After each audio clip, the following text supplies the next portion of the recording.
السلام علیکم، شناسہ T V news کے ساتھ میں ہوں کیسر دلاور جی۔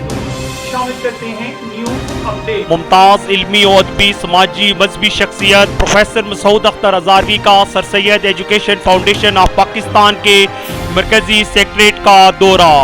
Allied school Hasan Abdal, sir Syed school of excellence Hasan Abdal اور سر سید ایجوکیشن فاؤنڈیشن کا معائنہ کرنے کے بعد دونوں اسکولوں کے طلباء اور طالبات اور اساتذہ سے خطاب۔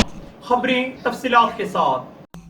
ہم آپ کو تفصیلات سے آگاہ کرتے چلے کہ ممتاز علمی ادبی سماجی اور مذہبی شخصیت پروفیسر مسعود اختر ہزاروی کا sir Syed education foundation of Pakistan کے مرکزی سیکریٹریٹ کا دورہ۔ طاہر محمود دورانی صدر سر سید ایجوکیشن فاؤنڈیشن، قاضی ظہور الحق پروجیکٹ ڈائریکٹر ماسٹر عبدالرحمان پنڈ میری اور راجہ نور محمد نظامی نے ان کا پرتپاک استقبال کیا۔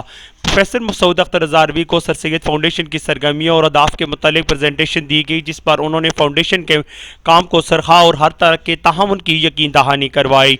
پروفیسر مسعود اختر ہزاروی ایک موقع کالم نویس، صحافی، دانشور، معلم، عالم دین، مبلغ اور سماجی کارکن کی حیثیت سے عالمی سطح پر معروف ہیں۔ آپ کا تعلق قطار ہری پور سے ہے، لیکن عرصہ 22 سال سے لندن میں مقیم ہے۔ آپ بطور ڈائریکٹر تکبیر ٹی وی لندن، کالویس ڈیلی جنگ، ڈائریکٹر الہرا ایجوکیشنل لندن میں خدمات سر انجام دے رہے ہیں۔ Allied school Hasan Abdal, sir Syed school of excellence Hasan Abdal اور سر سید ایجوکیشن فاؤنڈیشن کا معائنہ کرنے کے بعد دونوں اسکولوں کے طلباء و طالبات اور اساتذہ سے خطاب کیا۔ انہوں نے بچوں اور اساتذہ کو اسلامی اقتدار، شعار اور تعلیمات کو اپنانے اور اسوہ رسول صلی اللہ علیہ وسلم کو اپنے لیے مشرع راہ بنانے پر زور دیا۔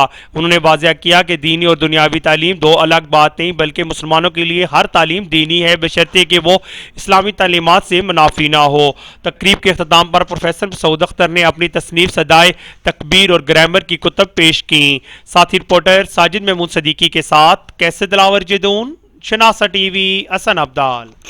مزید باخبر رہنے کے لیے ہمارا یوٹیوب چینل سبسکرائب کریں۔ سبسکرائب کے لیے ویڈیو کے نیچے لکھے سبسکرائب پر کلک کریں اور بیل آئیکن دبا دیں۔ شناسہ ٹی وی رکھے آپ کو ہر خبر سے باخبر۔